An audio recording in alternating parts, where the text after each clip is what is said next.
Selamat pagi anak-anak, salam sejahtera untuk kita semua. Semoga kita semua dalam keadaan sehat walafiat dan semangat untuk belajar lagi.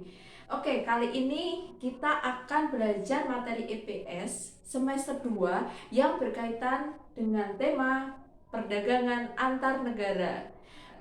Oke, apa yang sudah kalian ketahui tentang perdagangan antar negara atau yang biasa kita sebut dengan perdagangan internasional? Tentunya kalian sudah tahu apa itu pengertian perdagangan antar negara atau yang disebut perdagangan internasional. Nah, di buku kalian masing-masing sudah ada pengertian. Nanti coba dibaca. Namun Ibu di sini akan memberikan sedikit pemahaman dan sedikit contoh yang bisa kalian lebih paham. Di sini Ibu akan memberikan pengertian apa itu perdagangan antar negara dan bagaimana contoh yang sudah terjadi di negara kita dengan negara lain.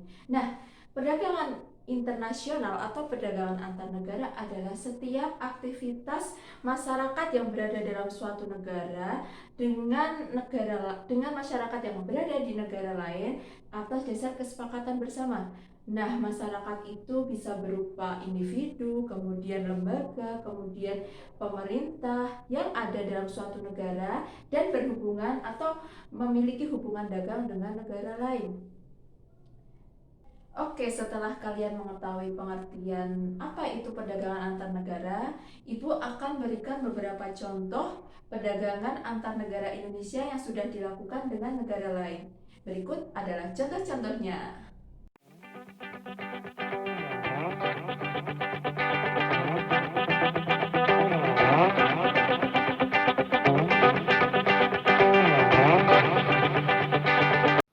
Pembahasan selanjutnya adalah aktivitas perdagangan antar negara. Nah, aktivitas perdagangan antar negara itu ada dua. Yang pertama ada kegiatan ekspor dan kegiatan impor. Keduanya adalah dua hal yang berbeda, namun masih dalam cakupan perdagangan antar negara. Yuk kita bahas kedua kegiatan tersebut. Apa itu kegiatan ekspor? Kegiatan ekspor adalah suatu kegiatan menjual barang atau produk ke luar negeri. Ekspor dilakukan oleh seseorang atau badan yang disebut dengan eksportir. Tujuan utama dari kegiatan ekspor adalah memperoleh keuntungan dari penjualan barang tersebut. Barang yang diekspor atau yang dibeli oleh pihak pembeli akan dibayar dengan menggunakan pembayaran internasional atau dengan menggunakan mata uang asing seperti dolar. Mata uang tersebut akan dijadikan sebagai devisa negara atau yang disebut dengan sumber pendapatan negara.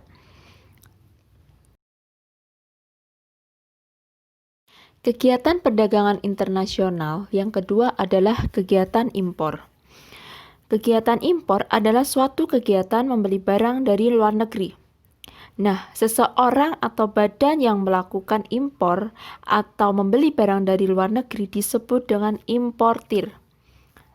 Nah, importir ini akan membayar barang yang dibeli dengan mata uang asing.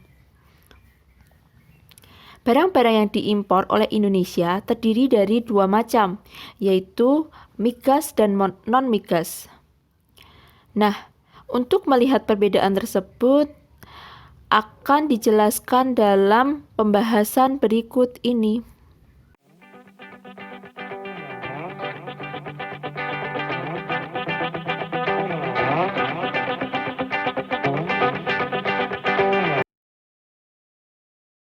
Tentu saja dalam perdagangan antar negara terdapat faktor-faktor yang mendorong perdagangan tersebut dapat terjadi.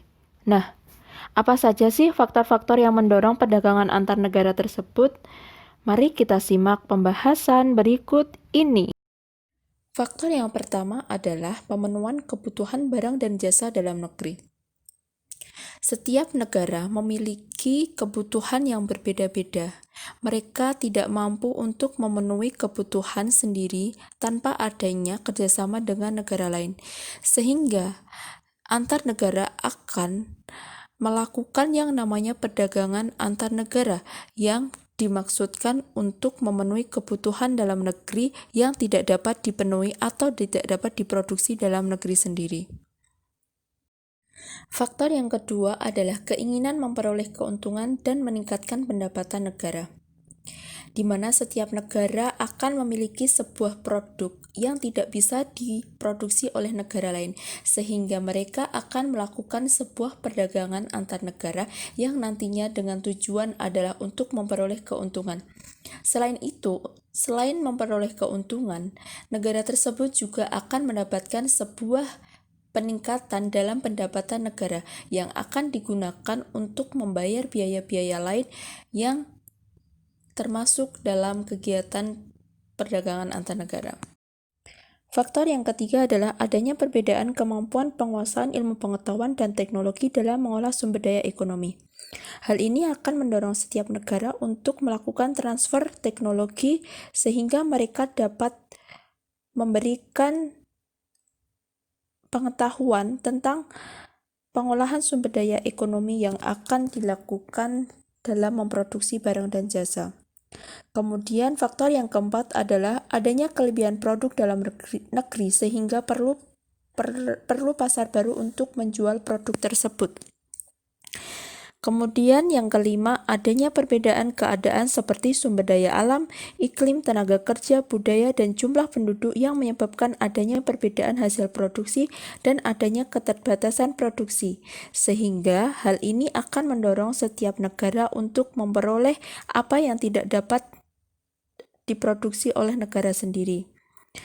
Kemudian yang keenam itu adanya keinginan membuka kerjasama, hubungan politik, dan dukungan dari negara lain, sehingga mereka akan berafiliasi atau akan bekerjasama dalam bidang apapun. Dan yang terakhir adalah terjadinya era globalisasi, sehingga tidak ada satu negara pun di dunia ini yang dapat hidup sendiri, karena mereka akan saling bergantung dan saling melengkapi. Oke, setelah mengetahui kegiatan apa saja dalam perdagangan internasional atau perdagangan antar negara, kita juga pasti akan tahu apa sih manfaat yang kita peroleh dari perdagangan antar negara. Yuk kita simak pembahasan berikut ini. Adalah satu, memperoleh keuntungan. Manfaat dari perdagangan adalah memperoleh keuntungan, sehingga apapun yang diproduksi oleh setiap produsen akan mendapatkan keuntungan untuk mengembalikan modal mereka dan memproduksi produk kembali. Kemudian yang kedua yaitu memperoleh barang yang tidak dapat diproduksi dalam negeri. Setiap negara memiliki sumber daya yang berbeda-beda, sehingga setiap negara tersebut akan memiliki ketergantungan dengan negara lain untuk memenuhi apa yang tidak bisa dipenuhi dalam negeri. Kemudian yang ketiga yaitu menjalin persahabatan antar negara. Jalinan persahabatan antar negara menjadi salah satu hal yang penting dalam globalisasi. Perdagangan antar negara akan lebih memudahkan terjadinya persahabatan, dikarenakan mereka akan melakukan kerjasama dalam bidang apapun untuk meningkatkan perekonomian negara ataupun untuk meningkatkan kerjasama secara politis dalam dua negara tersebut. Kemudian yang keempat yaitu adanya transfer teknologi modern. Transfer teknologi ini akan dibutuhkan oleh setiap negara baik dalam pengetahuan dan keterampilan. Nah, pengetahuan dan keterampilan ini akan digunakan oleh setiap negara dalam melakukan produksi. Sekian video pembelajaran yang dapat Ibu sampaikan. Semoga dapat menambah wawasan kalian. Tetap semangat belajar.